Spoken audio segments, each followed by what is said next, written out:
بسم اللہ الرحمن الرحیم۔ السلام علیکم ناظرین، کیسے ہو آپ؟ ناظرین، آج میں آپ کو ایک ایسی ماں کی داستان سناؤں گا جسے سن کر آپ اپنے آنسو نہ روک سکو گے۔ تو ویڈیو شروع کرنے سے پہلے میرے آپ سے گزارش ہے کہ آپ نے ابھی تک ہمارا چینل سبسکرائب نہیں کیا تو سبسکرائب کیجیے اور بیل آئیکن کی گھنٹی کو دبا دیجیے تاکہ نئی آنے والی ویڈیو آپ کو ملتی رہے۔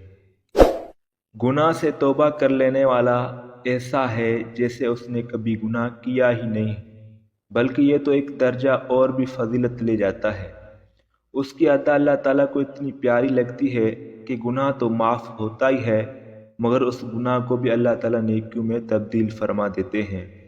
اعتراف ایسی چیز ہے جس کی وجہ سے دلی سکون میسر ہوتا ہے، دلی بے چینی، پریشانی اور گھٹن سے نجات مل جاتی ہے۔ اس طرح کی کیفیت رکھنے والا ایک شخص اپنی داستان خود بیان کرتا ہے کہ میں وہ بد نصیب ہوں جس نے اپنی والدہ پر بہت ظلم کیا، مگر افسوس اس بات کی سمجھ والدہ کی فوت ہو جانے کے بعد آئی۔ اس ظلم بھری داستان کی ابتدا تو اس وقت ہی ہو چکی تھی جب میں نے اس خواہش کا اظہار کیا کہ امی، میں اپنی فلاں دوست کی بہن سے شادی کرنا چاہتا ہوں۔ ماں نے یہ الفاظ سنتے ہی کہا، بیٹا نانا، ایسا ہرگز نہیں ہو سکتا۔ لڑکیاں بہت ہیں مگر اس خاندان کے قریب نہ جانا۔ جہاں تک میں جانتی ہوں یہ کوئی اچھا خاندان نہیں ہے۔ بیٹا، میں خود تمہارا رشتہ تلاش کروں گی، مگر میرے اوپر بھوت سوار تھا۔ مجھے ماں کی یہ بات اچھی نہیں لگی تو میں نے کہہ دیا، امی سن لو، میرے موت اور زندگی کا مسئلہ ہے، آپ دخل اندازی مت کریں، ورنہ ماں بیچاری میرا یہ رویہ دیکھ کر اپنا سا منہ لیے خاموش ہو گئی۔ یہ وہ ماں تھی جس نے میری خاطر اپنی جوانی قربان کر دی۔ میرا باپ جلد ہی فوت ہو گیا اور والدہ نے میرے تعلیم و تربیت کی خاطر دوسری شادی سے انکار کر دیا۔ شادی پایا تکمیل کو پہنچ رہی تھی، دلہن اپنی مکمل زیب و زینت کے ساتھ شادی ہال میں موجود تھی۔ اسے دیکھتے ہی والدہ پریشان ہو گئی اور یہ آثار اس کے چہرے پر نمایاں نظر آ رہے تھے، مگر ان کی پرواہ کیے بغیر میں نے سرکاری قوانین کے مطابق نکاح کر لیا۔ ماں نے سکوت اختیار کیا اور اپنے زیورات میرے نظر کر دیے۔ شادی کے بعد میں نے ایک الگ مکان میں رہائش اختیار کر لی۔ اس کا سبب یہ تھا کہ ماں میری بیوی کو پسند نہیں کرتی تھی۔ میں نے اندر ہی اندر گھٹتا رہا کہ آخر ماں میری بیوی سے کیوں نفرت کرتی ہے۔ میری بیوی انتہائی ہوشیار ثابت ہوئی، اس نے میرے سادگی سے خوب فائدہ اٹھایا۔ میرے سامنے ایسے باتیں کرتی جس سے یہ معلوم ہوتا کہ یہ میری ماں سے بہت محبت کرتی ہے، اور وہ والدہ کے ساتھ رہنے پر بھی اصرار کیا کرتی تھی، مگر ماں کی نفرت سے مجھے پریشانی ہوتی۔ آخر معاملہ کیا ہے؟ بیوی کے فریب کی وجہ سے اس کے ساتھ محبت دن بدن بڑھتی جا رہی تھی۔ میں بیوی کے ہاتھوں میں کھلونا بنا ہوا تھا۔ وقت کسی کا انتظار نہیں کرتا، یہ اپنی رفتار کے ساتھ جاری رہتا ہے۔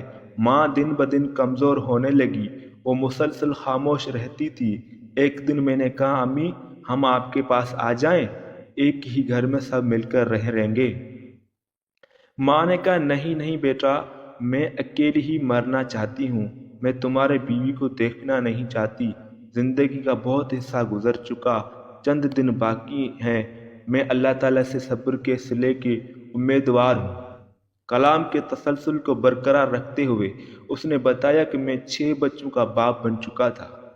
میرے رویے کی وجہ سے ماں میرے بچوں سے بھی نفرت کرتی تھی، وہ کبھی ملنے کے لیے نہیں آتی تھی۔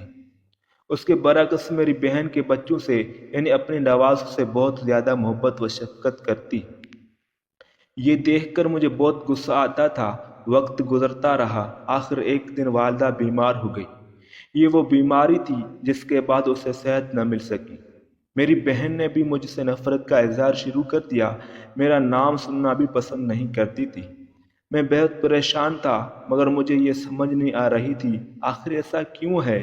میری بہن نے آخر دل کی بات کر ہی دی، بھیا والدہ آپ کی وجہ سے ہی تو بیمار ہیں، تم نے والدہ کو ناراض رکھا ہے۔ آپ کی بیوی آپ کے عدم موجودگی میں امی کو بہت پریشان کرتی تھی۔ امی کے باتوں کا مذاق اڑاتی اور ساتھ آپ کے بیٹے بھی مذاق کیا کرتے تھے۔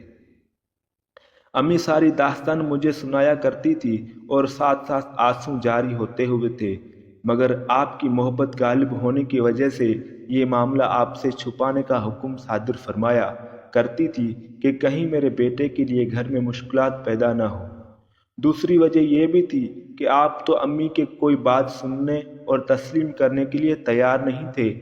بہن کو یہ باتیں کرتے ہوئے شدید غصہ آ رہا تھا۔